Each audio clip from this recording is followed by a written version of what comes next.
되기를 바랍니다.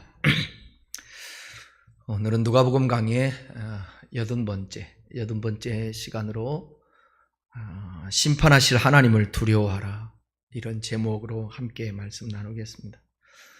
지난주에 바리새인들의 외식, 즉 위선을 주의하라는 뜻에서 신앙에 가면을 쓰고 연기하듯 하지 말라. 왜냐하면 우리의 신앙이 하나님 앞에서 하는 거니까. 사람인지라 사람에게 때로는 보일 수도 있겠죠. 그런데 그것이 잠시 잠깐이고 미숙할 때는 이해할 수 있지만, 그걸 신앙생활 하면서 지속적으로 가면을 쓰고 연기하듯 거짓된 위선적인 신앙생활을 한다면 이거는 큰 문제가 되는 것입니다. 오늘 본문에서는 우리가 어떻게 해야 이 외식을 피할 수 있는지 방법을 말씀하십니다. 그것은 외식적인 신앙으로 인하여 심판을 받지 않게 하기 위해서 그렇습니다.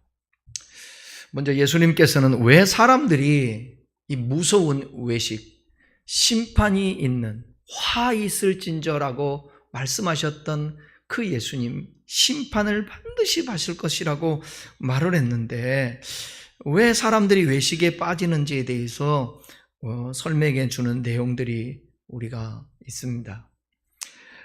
외식의 뿌리, 그 뿌리가 뭐냐? 사람을 두려워하는 마음이라는 거죠. 그래서 우리는 사람을 두려워하기 때문에 외식에 빠지게 되는데, 사람을 두려워하기 때문에 다른 사람이 나를 어떻게 생각하고 평가할지를 생각합니다. 또 다른 사람의 인정과 칭찬을 얻으려고 노력하기도 합니다. 당연히 사람인지라 인정받고 칭찬받기 위해서 힘쓰고 애쓰는 것도 필요하죠. 근데 이게 과하다라는 거죠. 다른 사람이 나를 대하는 태도에 불쾌감을 느끼기도 합니다. 나를 평가하는 기준, 나의 행동을 규정하는 기준, 내 앞에 서 있는 것은 다른 사람들입니다. 그러니까 혼자 있을 때는 아무렇게나 옷도 입고 머리도 아무렇게나 하고 편하게 하지만, 누군가 사람 앞에 서게 되면 우리는 포장을 해야 되는 거죠. 아니, 포장이 아니라 옷도 입고 가꾸기도 하고 그래야 되죠. 그러니까 나를 평가해 주는 기준, 나의 행동을 규정하는 기준, 내 앞에 서 있는 다른 사람 때문에 우리가 외식할 수 있다는 것입니다. 그 사람들이 내 삶을 규정짓고 내 삶의 기준이 된다는 것입니다. 여러분 주변에 누군가를 늘 언제나 평가하는 사람이 있으면 그러면 힘든 겁니다. 이게 수용해주고 인정해주고 이게 끄덕여주고 그래야지, 그렇지 않으면, 그래야 사람이 가면을 쓰지 않아요. 순수해져요. 근데 아무개 집사님은 이렇고 너는 이렇고 뭐는 이렇고 항상 평가하는 사람 앞에 있으면 늘 언제나 평가받는 상황이 되니까 잘 보이려고, 잘 평가받으려고 그런다는 것입니다. 그러나 하나님께서는 사람을 창조하셨을 때에 사람 앞에 하나님을 두고 살아가게 그렇게 만들었습니다. 오직 하나님만 두려워하는 존재로 만드셨습니다. 예수님은 여기 4절에서 오늘 읽었던 12절까지 보면 우리가 외식을 피할 수 있는 하나의 방법은 뭐냐? 그것은 하나님을 두려워하는 것이에요. 사람을 두려워하지 않고 사람에게 너무 신경 쓰지 아니하고 사람에게 평가받는 그것을 생각하기보다 하나님 앞에서 살며 하나님을 두려워하는 그런 마음을 가지면 우리가 외식에서 벗어날 수 있다는 것입니다. 모든 사람의 본분은 하나님께서 여호와를 경외하라고, 여호와를 두려워하라고 그렇게 말씀하셨습니다. 전도서 12장 13절, 14절을 한번 우리 함께 읽어보겠습니다. 일의 결국을 다 들었으니 하나님을 경외하고, 여기서 경외라는 게 바로 두려워하는 거예요. 그 다음에 그의 명령을 지킬지어다. 이것이 모든 사람의 본분이니라. 하나님은 모든 행위와 모든 은밀한 일을 선악간에 심판하느니. 하나님이 다 알아요. 하나님이 다 보고 계세요. 우리가 하나님 앞에서 사는 것입니다. 어떤 마음을 가지고 사랑하고 그런 것도 필요하지만 때로는 하나님을 경외하고 하나님을 두려워할 줄 알아야 된다는 거죠. 그러니까 부모가 어려서부터 좀 우리 아버지가, 엄마가 내가 잘못하면 혼내는 사람이야, 이런 생각을 가지면 버릇없이 굴지 않죠. 이번에 중학생 한 녀석이 교실에서 스마트폰을 보다가 선생님한테 걸린 거예요. 그래서 보지 마라, 주의를 줬어요. 그런데 계속 봐요. 그럼 어떻게 해야 돼요? 봐라, 봐. 그럴 수 없잖아요. 그래서 이제 핸드폰을 뺏었다고 표현하면 좀 그럴 것 같아. 그걸 뭐라고 그래야 돼? 압수도 그런 것 같아. 줘. 그런데 그렇죠, 보관하려고 그랬는데 주면서 들어가면서 등을 돌리고 하면서 X년 그런 거야, 선생님한테. 그래서 이게 문제가 돼서 부모님이 이제 교무실에 오게 된 거야. 애도 와 있지. 키가 180이 넘는 거예요. 그런 아들을 아버지가 오자마자 귀싸대기를 3대를 때린 거야. 빡! 빡! 빡! 때린 거야. 그 다음에 머리를 때린 거야. 그리고 막 큰 소리를 치면서 욕을 하면서 이놈의 자식이 어디서 배운 버리장머리냐고 감히 선생님한테. 그러니까 애가 선생님 뒤로 숨었어. 그리고 선생님이 말렸어. 선생님이 말렸어. 그 집에 왔어. 오늘부터 너는 반찬 없다. 그리고 아버지하고 나하고 너는 겸상을 할 수 없다.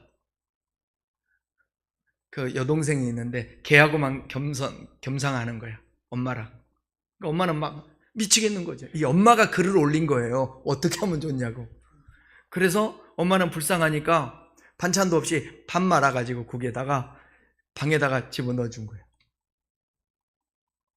이놈이 철저하게 지가 잘못한 것을 인식하고 회개하고 아버지가 잘못했습니다 해도 안 받아주는 거야.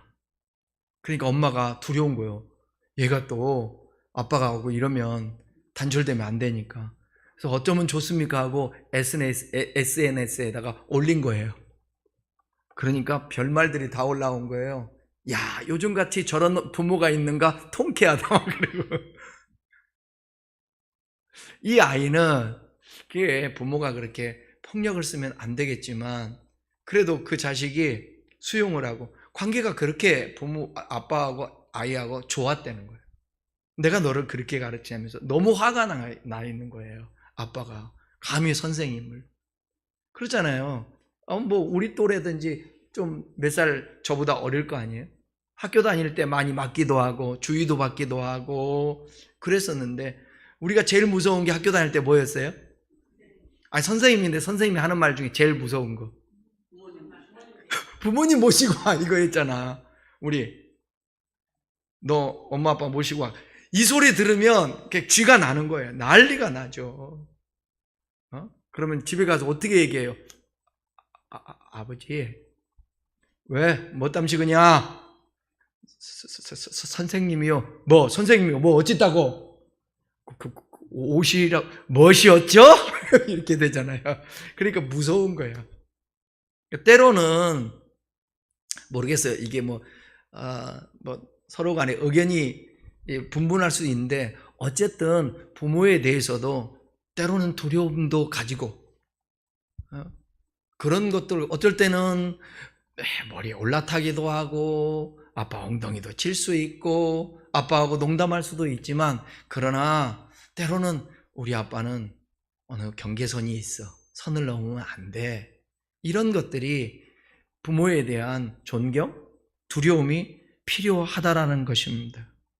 성경에는 잠언 1장 7절에 이렇게 말해요. 잠언 1장 7절.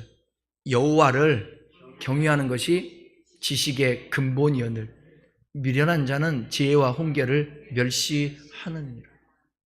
이걸 또 바꿔서 얘기하면요, 부모를 경외하는 것은 그러잖아요. 우리가 살아가면서 사회생활을 할 때도 마찬가지 아니에요? 여호와를 두려워할 줄 아는 게 그게 지식의 근본이래요. 미련한 자는 그런데 모든 것을 멸시하는 거예요. 우리는 하나님을 우리 앞에 두고 그 하나님만 두려워하는 존재로 창조되었습니다. 그런데 사람들이 하나님의 자리에 누구를 두냐? 사람을 두고 살아간다는, 이것이 외식이라는 문제의 본질입니다. 사람을 두려워하고 사람 앞에서 사는 사람은 제일 잘하는 게 뭐겠어요? 아부를 잘하는 거예요. 아부를.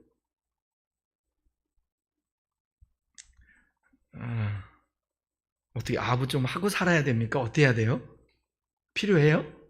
직장 생활하고 뭐 할 때 좀 아부가 필요합니까? 아부는 좋은 말이 절대 아니죠. 그죠? 아부는 별로 좋지 않은 것 같아. 난 요즘 정치인들이 참 싫은 게 왜 이렇게 아부를 많이 하지? 뭐 때문에? 내년에 국회의원 선거 때문에 여야 정치인들이 아부 하느라고 이 줄 서가지고 아이고 이렇게 이건 아닌 것 같은데, 우리가 그런 사람을 믿고 어떻게 이렇게 살죠? 우리는 하나님의 자리에 사람을 두고 살기 때문에 사람을 두려워하고 외식을 행하게 되는 것입니다. 예수님은 지금 그 바뀐 것을 제자리로 돌려놓기를 원하는 거예요. 사람보다 누구를 더 두려워하라는 거예요? 하나님을 더 두려워하라. 4절 5절 함께 읽겠습니다. 오늘 본문. 내가 내 친구 너희에게 말하노니 몸을 죽이고 그 후에는 능히 더 못하는 자들을 두려워하지 말라. 마땅히 두려워할 자를 내가 너희에게 보내리니 곧 죽인 후에 또한 지옥에 던져 넣는 권세 있는 그를 두려워하라. 내가 참으로 너희에게 이르노니 그를 두려워하라. 예수님은 단순히 하나님을 두려워하라고 하신 것이 아니라 삼위일체 하나님을 언급합니다. 그래서 4절에서 7절까지는 성부 하나님 아버지의 심판과 주권자임을 말씀하고 있고, 8절에서 9절은 성자 우리 예수님, 성자 하나님이 대언자이며 중보자이며 구원자 역할을 한다고 말하고 있고, 10절에서 12절은 성령 하나님은 능력을 베푸시는 분으로 묘사하며 이 삼위일체 하나님을 두려워하고 경외해야 된다는 거예요. 그래야 외식하지 않을 수 있다는 거죠. 예수님 먼저 하나님 아버지를 두려워하라 그러는데, 아버지의 권세가 모든 사람의 권세를 초월한다고 말합니다. 4, 5절의 내용이 무척 강압적이고 협박적으로 들릴 수가 있어요. 좀 무겁죠. 그런데 그렇지 않습니다. 4절의 시작이 뭐라고 그래요? 4절의 시작이 예수님은 내 친구 너희에게라고 부릅니다. 그러니까 부드럽고 친밀하고 따뜻한 표현으로 뒤에 이어지는 내용의 의미를 전달해 주는 것이죠. 이 세상에는 몸을 죽이는 자가 있습니다. 우리 생명을 해치고 우리를 위협하는 사람들이 있습니다. 물론 그들을 두려운 존재죠. 맞죠? 하지만 그들은 죽음 이후의 삶을 어찌할 수 있는 그런 능력이 없습니다. 그들은 한 번 죽는 것이 정해진 동일한, 우리를 죽이고 우리를 고통당하게 만드는 그 사람은 동일한 피조물이라는 사실이에요. 그보다 더 권세 있는 자는 아버지의 하나님으로 몸을 죽인 후에 그 영혼을 어디에 던진다고요? 지옥에 던져 넣는 권세가 있다라는 거예요. 그러니까 사람보다 하나님을 더 두려워해야죠. 사람은 지옥에 보내지 않습니다. 이생뿐 아니라 영원한 운명을 결정하시는 분이 누구예요? 하나님이십니다. 그래서 예수님께서는 사람을 두려워하지 말고 마땅히 하나님을 두려워라고 말씀하고 있는 거죠. 하나님께서는 사람의 권세를 초월하는 권세를 가지셨습니다. 하나님께서 하나님 스스로에 대해서 이렇게 말해요. 여러분, 이 성경에서 말씀하고 있는 주옥 같은 말씀 하나하나를 무시하면 안 돼요. 자, 한번 신명기 32장 39절 뭐라고 하고 있는지 같이 한번 읽어봅시다. 시작.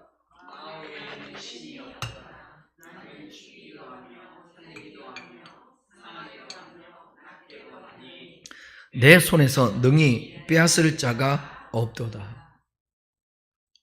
나 외에는 신이 없도다. 이게 무슨 말을 하는 거예요? 진짜 신이 다른 마귀가 없다라는 거예요? 귀신이 없다라는 얘기예요?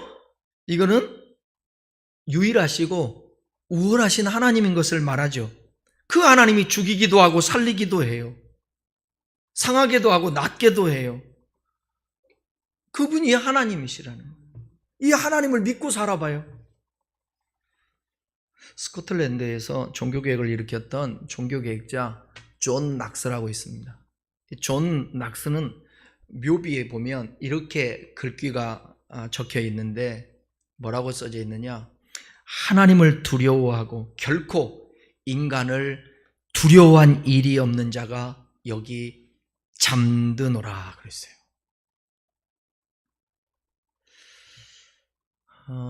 하나님을 기쁘게 하랴, 사람을 기쁘게 하랴. 하나님을 두려워하랴, 사람을 두려워하랴. 당연히 하나님이라고 우리는 말하고 그러는데 우리의 삶에 보게 되면 보이지 않는 하나님보다 보이는 내 앞에 있는 사람이 더 두려운 거예요. 그가 수많은 대독자들과 박해 속에서도 종교개혁을 일으킬 수 있었던 것은 뭐냐면 하나님만 두려워했기 때문에 그래요. 하나님을 두려워하는 자는 위선을 경계합니다. 중심을 보시는 하나님 앞에서 어찌 거짓된 선을 보일 수 있겠습니까? 가면을 쓰겠습니까? 연기를 하겠습니까? 그런데 주님께서 이렇게 말씀하시면서 덧붙인 말씀이 있어요. 6절과 7절이에요. 한번 같이 읽어봐요. 참새 5마리가 2 아사리온에 팔리는 것이 아니냐. 그러나 하나님 앞에는 그 하나도 잃어버리신 바 되지 아니하는도다. 너희에게는 심지어 머리털까지도 다 세신 바 되었나니 두려워하지 말라. 너희는 많은 참새보다 더 귀하니라. 이거 우리 잘 아는 말씀이죠. 방금 전까지 하나님을 두려워하라고 말씀하신 예수님께서 이제는 두려워하지 말라고 해요. 하나님을 두려워하지 말라는 말일까요? 아니죠. 어떤 다른 것일까? 다른 것이겠죠. 그러니까 하나님 앞에 정직하게 행하기 때문에 오게 되는 어떤 상황들, 즉 다른 말로 얘기하면 박해, 핍박들, 그런 것들 두려워하지 말라는 거예요. 사람에게서 오는 것 두려워하지 말라는 거예요. 여기서 참새는요, 일반적으로 작은 새를 가리키는데 아사리온, 이것도 가장 작은 화폐 단위예요. 2 아사리온은 약 8분의 1의 데나리온을 뜻합니다. 그러니까 일용직 노동자 하루의 임금의 8분의 1 가격으로 참새 5마리를 시장에서 살 수 있었어요. 아마도 참새는 시장에서 살 수 있는 가장 저렴한 아마 음식이었던 것 같습니다. 참새 5마리가 2 아사리온에 팔린다라는 것은 매우 사소한 일이 발생한 경우를 뜻합니다. 그런데 이처럼 사소한 일이라도 하나님께서 모르시게 일어나지 않는데 하물며 하나님의 자녀에게 일어나는 일을 하나님께서 보고만 계시겠냐 이 말이에요. 특별히 여기서 머리털까지도 다 세신 바 되었다라는 말은 완전한 보호를 나타내는 히브리적 용법입니다. 지극히 작고 사소한 일까지 하나님께서 일일이 간섭하시며 주관하신다라는 표현이에요. 그렇기 때문에 혹 박해로 죽임을 당할지라도 그것이 하나님의 주권 아래 일어나기 때문에 두려워하지 말라는 거예요. 우리 가운데 일어나는 일은 어떤 일이든지 결코 우연이 없습니다. 하나님의 허락 없이는 일어나지 않습니다. 그러니까 어떤 상황에서도 두려워하지 말라는 거예요. 하나님 앞에서 우리가 살고 있고 하나님의 주권에서 되어지는 것이니까. 아니, 참새 한 마리도 소중하게 여기는 그 주님인데 우리가 얼마나 소중해요. 그렇기 때문에 8, 9절의 말씀을 주의 있게 들어야 합니다. 그 특정한 상황과 관련이 있기 때문에. 한번 보십시다. 8절, 9절. 내가 또한 너희에게 말하노니 누구든지 사람 앞에서 나를 시인하면 인자도 하나님의 사자들 앞에서 그를 시인할 것이요. 사람 앞에서 나를 부인하는 자는 하나님의 사자들 앞에서 부인을 당하리라. 그러니까 예수님께서는 자신을 가리켜 뭐라고 얘기하죠? 여기서 인자도 하나님의 사자들 앞에 얘기하잖아요. 인자라고 했는데 이것은 뭐냐면 메시아적 신분과 사역을 말할 때 사용되는 독특한 표현인데 우리는 그 다니엘서 보게 되면 7장에서 메시아의 오심을 말할 때에 메시아를 인자라고 부른 사실을 우리는 그 옛날에 제가 말씀드렸잖아요. 인자. 다니엘서 설교할 때. 한번 7장 13절 읽어볼까요? 다니엘서 7장 13절. 내가 또 밤 환상 중에 보니 인자 같은 이가, 여기 인자 같은 이가 하늘 구름을 타고 와서 애적부터 항상 계신 이에게 나아가 그 앞으로 인도되매. 여기 구름을 탄다라는 것은 물리적인 구름을 얘기하는 것이 아니에요. 여기서 구름을 탔다라는 것은 인자가 하늘로부터 임한다라는 것, 그 표현이 얘기했죠. 그런데 본문을 읽으면서 우리가 알 수 있듯이 예수님께서 자신을 인자로 표현하면서 시인하다와 부인하다를 동시에 사용하고 있어요. 그러니까 이 예수님을 시인하든지 이 예수님을 부인하든지 이 두 동사를 동시에 사용한 이유가 뭐냐면 예수님을 시인할 수도 있고요, 부인할 수도 있다는 것을 강조하기 위해서 그런 것입니다. 위기 상황에서 주님을 부인하느냐 시인하느냐는 전적으로 우리 자신의 몫이에요. 하나님은 계시하시고 우리는 그 계시의 말씀을 듣고 우리는 거기에 대해서 반응하는 거죠. 시인하느냐 부인하느냐. 우리는 둘 중에 하나를 선택해야 될 책임들이 우리 안에 있습니다.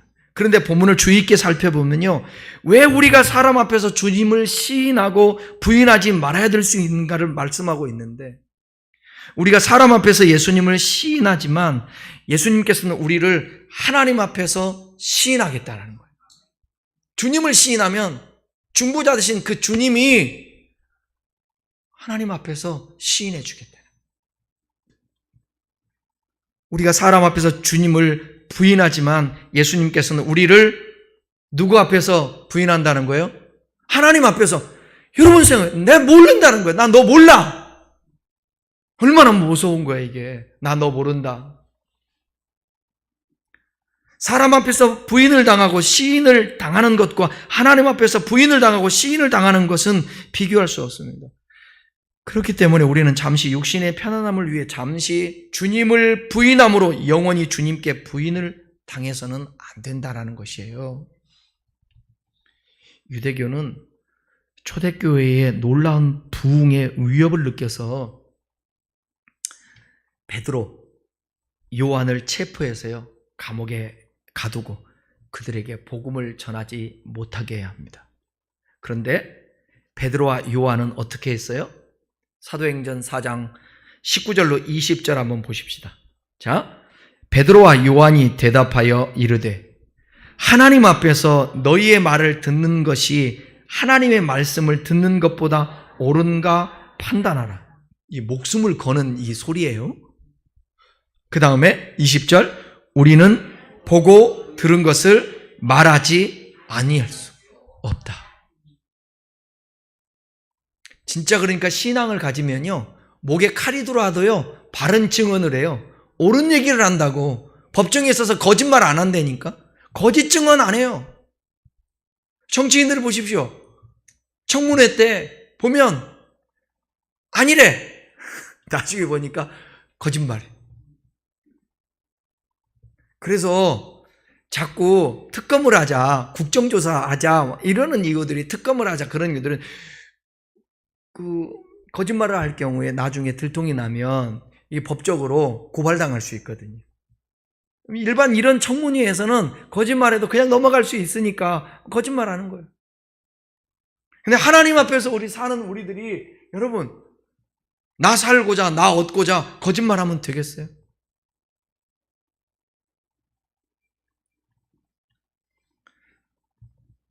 그들은 산에 들린 공유의 협박과 위협 앞에서도 담대하게 예수님을 시인하고 예수님을 전했습니다. 우리 스데반 잘 알잖아요. 스데반도 산에 들린 공유에 가서 돌에 맞아 죽어가면서도 복음 전했고 신앙의 지조를 지켰어요. 사도행전 7장 보면 스데반이 돌을 들고 달려드는 수많은 사람들을 두려워했어요? 두려워하지 않았어요? 두려워하지 않고 아버지의 하나님 우편에 계신 대언자 예수 그리스도를 보았습니다. 그분을 보니까, 그분을 인식하니까 돌을 가지고 덤벼드는 그 사람이 두렵지 않아요. 왜냐하면 돌에 맞아 죽는다 할지라도 머리털까지 세심받되고 참새도 돌보시는 그 하나님이 이 사건까지도, 이 상황까지도 하나님이 보고 계시고 하나님의 섭리 아래에 있고 하나님이 이 모든 것을 통하여 합력하여 선을 이루시고 영광을 받으시겠다. 스데반은 바로 그분을 온전히 두려워함으로 사람을 두려워하지 않고 주를 위해 목숨을 바칠 수 있었습니다. 예수님은 제자들에게 사람들을 두려워하지 말고 자신을 두려워할 것을 말씀하십니다. 예수님은 나를 부정한다면 아버지 앞에서 수많은 천사들이 보는 가운데 너희를 부인하실 것이라고 경고하시지만 나를 시인하면 나도 너희를 시인할 것이라고 약속합니다. 그러니까 값싼 복음, 그냥 예수님 나를 위해서 죽으신 거, 부활한 거 믿으면 구원, 아멘, 이거는 출발이에요. 이게 다가 아니라는 것을 여러분 알아야 돼요. 주여 주여 하는 자마다 다 천국에 갈 것이 아니라 그래요. 히브리서에서는 되게 경고를 많이 해요. 한번 비침을 얻고 성령에 참여한 자가 타락하면 회개케 할 수 없나니 이렇게 주님에게서 떨어질까 너 조심하라. 이렇게 관계잖아요. 언제나 구원도 관계예요. 여러분 죽어서 천국 가는 게 구원이 아니라 하나님과의 올바른 관계를 맺는 게 구원이에요. 근데 이 관계를 하다가 나의 유익을 위하여서, 나의 안락함을 위하여서, 내 편안함을 위하여서 관계된 그 주님을 모른다고 해봐요. 여러분 이런 경험 있어요? 어렸을 때 학교 다닐 때 우리 자기 엄마 아빠가 마음에 안 드는 거야. 왜냐하면 친구들은 부모님이 젊고 예쁘고 그런데 우리 엄마 아빠는 나이 든 거야. 예를 들면 우리 엄마 아빠, 내가 막내니까 부모님들이 연세가 있고 우리 앞집에 살던 내 친구는 엄마 아빠가 나이가 더 많아. 우리 보통 부모님들이 우리 어렸을 때 초등학교 때 찾아올 때가 언제 찾아오죠? 체육대회란 말 썼습니까? 나는 초등학교도 아니야. 우리는 국민학교 아니에요. 국민학교 운동회 하면 그날 난리가 나지 않습니까? 만국기 걸어 달고 그냥 아침부터 막 삑삑삑 뭐 장난감 소리 내고 하얀 위에 티와 검정 거 옷 입고 여기 띠 띄우고 파란 띠, 하얀 띠, 청백 백구 내가지고 줄다리기 하고 난리가 동네 잔치가 납니다. 아마 그때는 근데 나이 드신 부모님들 있고 그 다음에 농사 짓는 엄마 아빠는 되게 농번기 때 바쁘시잖아. 근데 운동회는 가야지. 애 점심은 갖다 줘야지. 그럼 거기서 시골에서 여러분 고대를 하겠습니까? 뭐 옷을 예쁜 거 입겠습니까? 뭐 입고 와요? 일하다가 몸빼바지 입고 오는 거예요. 와가지고 이제 선생님 만나려면 선생님은 어떻게 하십니까? 수건 이렇게 딱 벗어갖고 탈탈 털면서 아유 선생님 안녕하시냐고. 그 모습을 어린 나이에 좋아했을까요? 부모님이 이렇게 계시면 그냥 아는 체 안 하고 친구들하고 돌아서 가고 막 그러잖아. 근데 그것을 부모님들은 또 아는 분들도 있고 모르는 체 하지만 대놓고 진짜 어쩔 때 그래. 여러분 연속곡 드라마 같은 데 보면 인사하려고 그랬더니 어쩐 일이세요? 아줌마? 이러잖아. 자기 엄마한테. 어? 자기 아버지한테 누구라고 그래? 아파트에서 만나니까? 관리 아저씨래. 그럴 때 얼마나 속상하겠어. 하나님은 만약에 그런다. 나중에 보자. 예수님 좋았어요. 너 누군데? 저 모르세요? 저요. 큰나무교회 성도였어요. 교회 열심히 다녔는데요. 나는 수요일 예배 나온 사람은 무조건 천국 가야 된다고 생각하고 하나님의 복을 받아야 생각하기 때문에 여러분들의 비유를 안 합니다. 어쨌든 나 주일날 예배 드렸는데요. 너 왔었니? 나 못 봤는데. 너 모르는 체 했잖아. 나. 하나님, 얘 나 모르겠는데요. 슬피 울며 이를 갈미 있으리라. 이 무서운 거야. 수요일날 예배 나온 사람은 예외. 성경적이진 않아요. 제가 여러분들에게 격려하고 싶고 정말 축복하는 마음에서 얘기하는 거야. 언제가 주님이 가장 기뻐할 것 같아요? 예배는 들 때.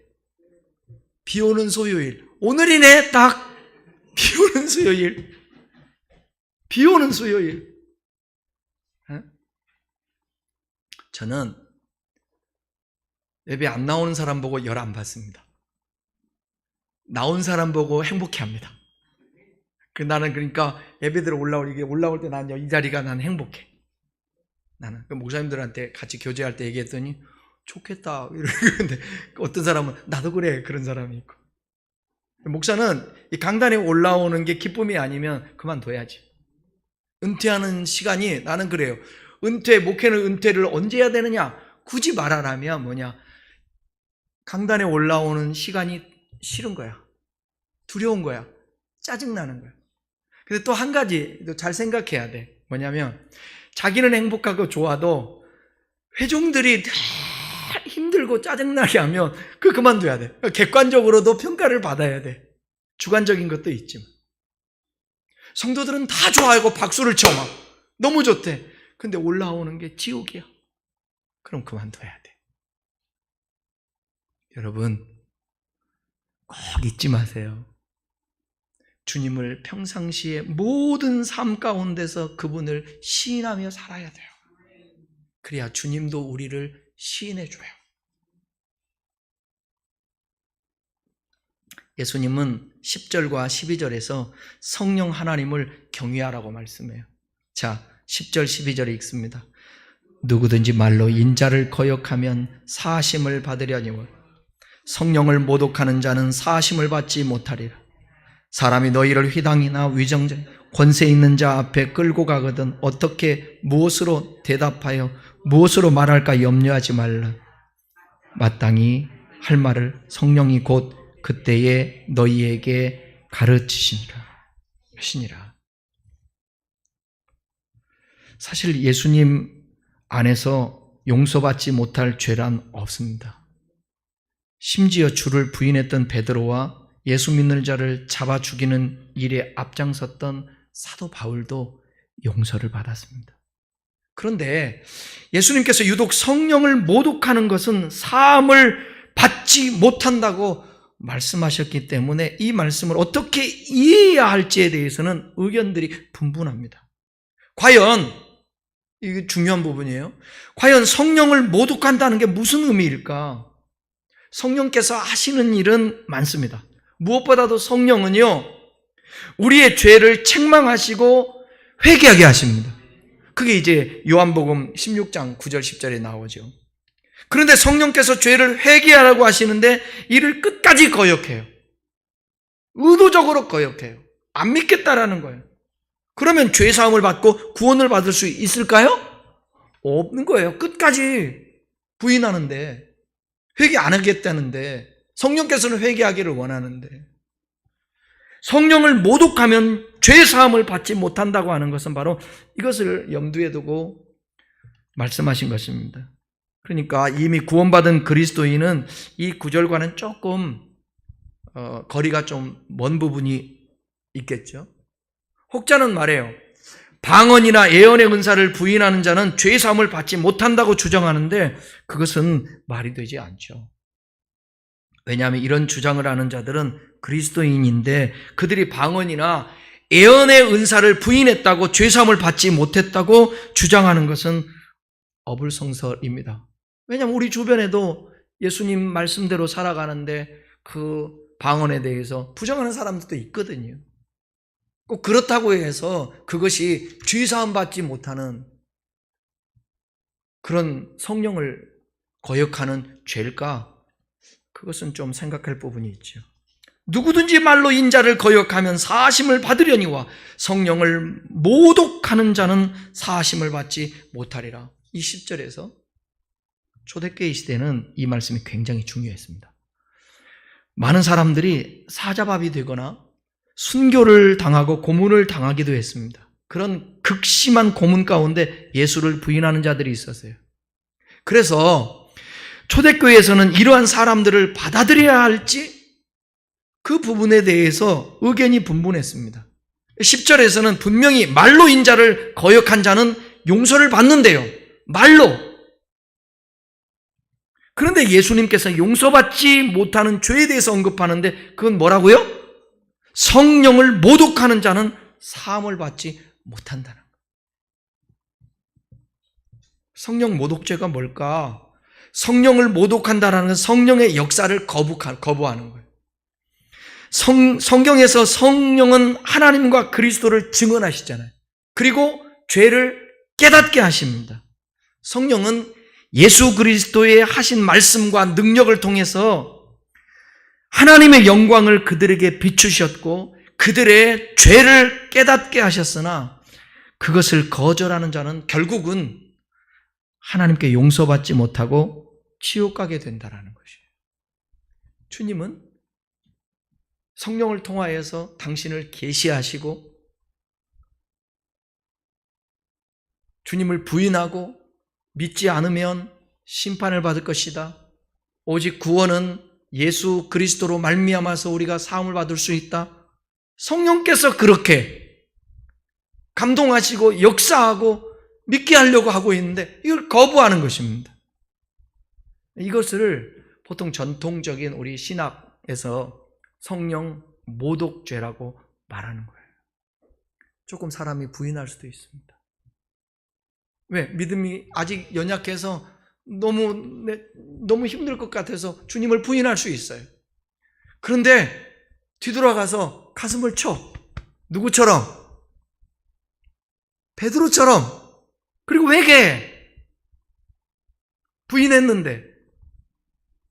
그런데 끝까지 회개하지 않고 돌이키지 않고 주님 앞에 그 자는 성령을 모독하는, 성령을 거역하는 사람인 거죠. 성령 모독의 죄는 특별한 죄의 항목이 아니라 끊임없이 들려지는 진리와 하나님의 역사를 거절하는 삶의 태도를 말합니다. 이해했어요? 다시, 성령의 모독죄는 특별한 어떤 죄의 항목이 아니라 끊임없이 들려지는 진리와 하나님의 역사를 거절하는 삶의 태도를 말하는 거예요. 그러니까 더 쉽게 얘기할게요. 끝까지 안 믿는 자. 끝까지 부인하는 자, 끝까지 회개하지 않는 자, 이게 성령을 모독하는 자예요. 누가 그랬다라는 걸까요? 바로 바리새인들과 서기관들이 그런 일을 했다라는 거예요. 그들은 예수님의 성령의 권능으로 병자를 고치고 귀신을 내어 쫓을 때 그의 능력을 부정하고 귀신의 일을 빌려서 한다고 판단했어요. 그렇게 진리를 계속해서 거절하는 자들, 주님이 말씀하시잖아요. 아니라고. 그런데 끝까지 부인해요. 화 있을진저. 그렇게 말하잖아요. 화 있을진저라고. 그러면 보통 사람들 같으면 회개해야지. 바리새인들과 율법 교사들에게 화 있을진저 6번을 얘기해요. 3번씩. 그런데 이들이 누가복음 11장 53절 54절 보면 거기서 나오실 때 서기관과 바리새인들은 거세게 달려들어 여러 가지 일을 따져묻고 그 입에서 나오는 말을 책잡고자 하여 노리고 있더라. 예수님이 하신 말씀을 노리고 책잡고자 하는 거예요. 화 있을지면 아이쿠 하고 어찌할꼬 가슴을 치고 회개해야 되지 않습니까? 회개 안 하는 거예요. 그러니까 너희들 이렇게 바리새인처럼 율법 교사처럼 이거 성령을 모독하는 자인데 이 사람들 끝까지 이러면 사함을 못 받아. 너희들도 그러니까 바리새인들의 외식, 누룩의 외식을 조심하라 이렇게 말하는 거예요. 그 얘기예요. 그 얘기. 예수님은 성령에 순종해 살던 그리스도인이 회당, 위정자, 권세 있는 자 앞으로 끌려갔을 때 염려하지 말라. 성령이 너희가 두려워하는 인간의 심판대 앞에서도 너희와 함께 계셔서 너희를 인도하고 도우실 것이니까 담대하게 그리스도를 부인하지 말고 신앙의 지조를 지키라는 얘기예요. 이런 말씀을 붙들고 여러분, 이런 말씀을 붙들고 우리의 믿음의 선조들이 모판을 걸었고요. 순교를 당했고 목배임을 당했고 그랬다라는 것입니다.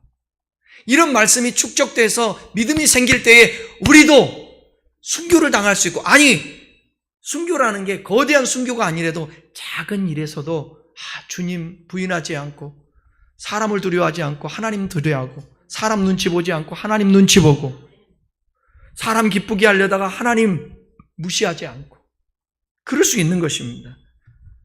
요한복음 14장 16절 17절은 얼마나 우리에게 힘이 되는 말씀인지 몰라요. 함께 우리 한번 보겠습니다.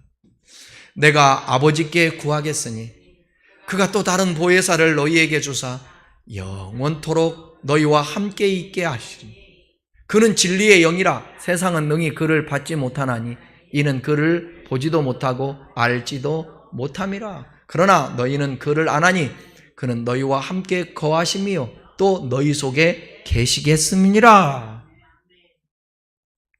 근데 바리새인들, 율법 교사들은 전혀 세상은 능히 저를 받지 못하나 그 세상에 찌들려서 살아가는 사람들에게 성령님이 역사할 수가 없어요.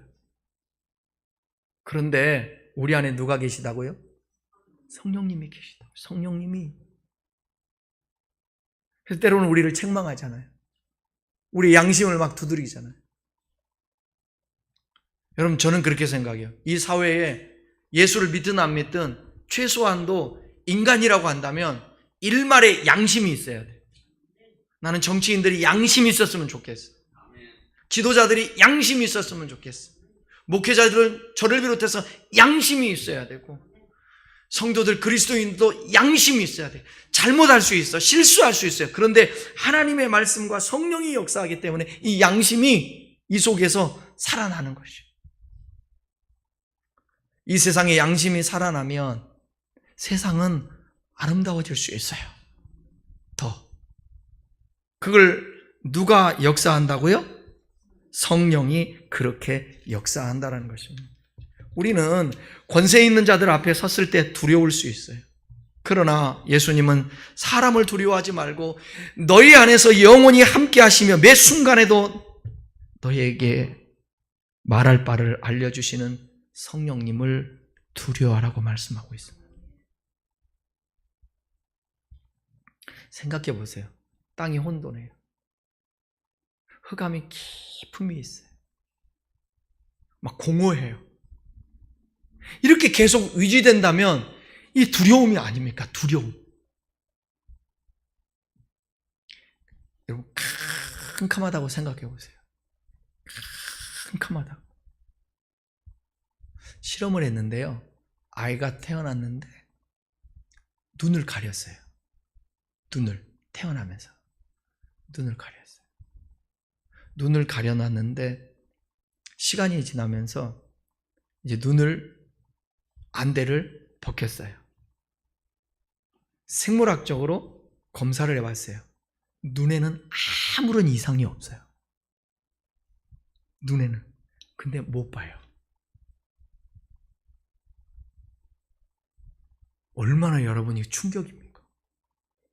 그러니까 사람들이 멀쩡하게 똑같이 살아가고 있는 것 같지만 영적 안대를 하고 살아가는 사람들이 너무 많아. 그러니까 뭐예요? 보지 못하는 거예요. 흑암의 깊음이 그대로 있는 거예요. 공허한 가운데 있는 거예요. 그런데 예수 그리스도께서 빛이 있으라 하심에 빛이 딱 생겨요. 어둠이 물러가고. 우리 안에 그런 역사가 있어야 된다라는 것이죠. 우리 안에.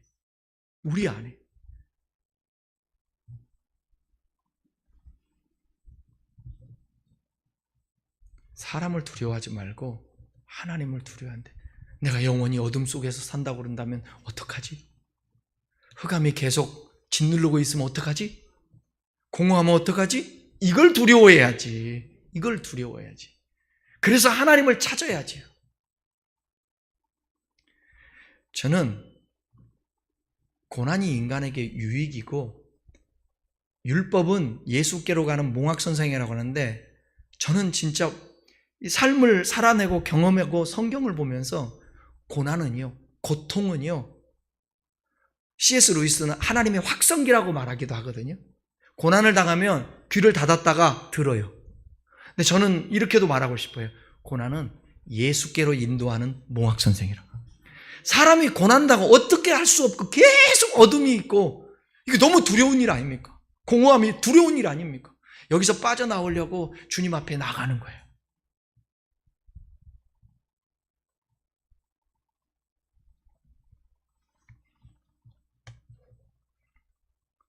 사람들의 평가에 우리의 마음이 좌지우지 될 때가 있습니다. 그 교회 안에서 세상 속에서 사람들 앞에 살아가는 삶이 쉽지 않고 두렵습니다. 저도 마찬가지, 여러분도 마찬가지일 거예요. 사람들의 시선을 신경 쓰고 그들에게 많은 영향을 받으며 내 말과 행동이 사람들 때문에 좌지우지 되기도 합니다. 인정하시죠? 인정하잖아요. 바리새인들과 서기관들은 그들의 입맛에 맞춰서 종교적인 삶을 살아갔고 외식쟁이로 변질되었습니다. 외식이 누룩처럼 그들의 신앙과 삶에 퍼져버렸습니다. 이 거짓 신앙에 속고 있는데 사람들이 인정을 합니다. 박수를 쳐줍니다. 그러니까 헤어나오지를 못해요. 여기가 좆사원이에요. 지금이 좋은 거예요. 여러분, 적당히 고난도 있고 멀쩡하게 살다 어느 날 고민을 해야 되고 생각을 해야 되고 그럴 때가 있어요. 그거 정상적이고 그거 축복이에요.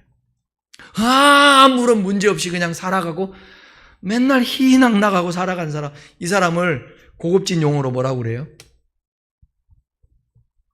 미친 사람이라고 그래요. 미친 사람이라 그러지. 해해 낙나가면서 맨날 웃고 다니지. 인생이 어디 그렇습니까? 안 그래요. 말씀을 마무리하겠습니다. 예수님은 제자들에게 그들의 외식에 빠지지 않도록 주의하라고 경고하시면서 너희들 심판받을 수 있어. 저 바리새인들 반드시 심판받는다. 그러니까 바리새인들의 외식을 주의해. 너희 심판받지 않도록 사람을 두려워하지 마라. 하나님을 두려워하는 자가 되라 그래요. 하나님 아버지는 능력의 심판자이시며 인자와 선으로 너희를 대하시니 오직 그 하나님만 두려워하라고 말씀합니다. 사람을 신경 쓰지 말고 내가 하늘 보좌에서 너희를 대언하고 있으니 예수인 나를 경외하라고 말씀합니다. 성령 하나님이 영원토록 매 순간 너희와 함께 할 테니까 너희들 다른 거 두려워하지 말고 나를 두려워하고 경외하라. 사람을 두려워하는 것은 모두의 문제이기도 합니다. 두렵죠. 환경도 두렵고 여러분의 삶도 다른 사람들의 의견대로 좌지우지 될 수도 있습니다. 바람에 흔들리는 갈대일 수도 있습니다. 우리가.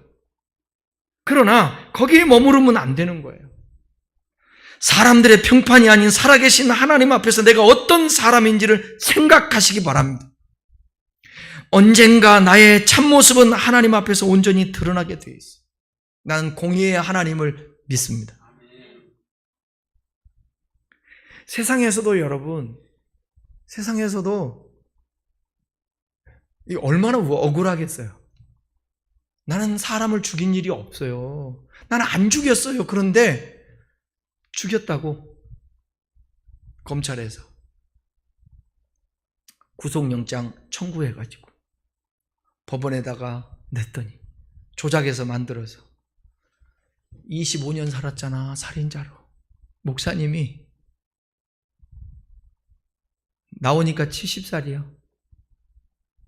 그때 나라에서 잘못 판결했다고 보상해주면 무슨 의미가 있겠어요? 다 드러나게 돼 있어요. 다 드러나게 돼 있어요. 그 화성 연쇄 살인 사건 아시죠? 누구죠, 이름이? 범인 잡혔잖아요. 네, 살인의 추억이에요. 잡혔어요. 근데 공소시효가 지나고 뭐 한다고 그러는데 다른 사건 때문에 지금 감옥 살고 있잖아요. 이춘재. 우리 살인의 추억 재밌게 봤잖아요. 무서우면서도. 잡힌다니까요. 근데 어쩌면 완전 범죄가 이 세상에서 통할 수도 있어요. 근데 그것을 누가 보고 계시다고요? 하나님이 보고 계셔서 마지막 날에 심판하시는 거예요. 그러니까 여러분, 우리 매일매일마다 우리 자신들을 점검하면서 하나님, 주님 앞에 내가 부끄러운 모습이 있거든. 주님 용서해 주세요. 그거 회개해야 돼요.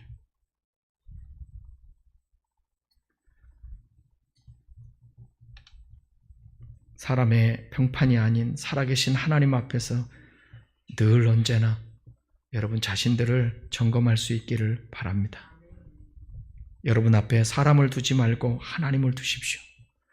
하나님 앞에서 과연 나는 어떤 사람인지를 생각하면서 살아가는 저와 여러분 될 수 있기를 바랍니다. 사람보다 하나님을 더 생각하고 하나님 더 두려워할 수 있는 경외심을 가지십시다. 다 같이 기도하겠습니다.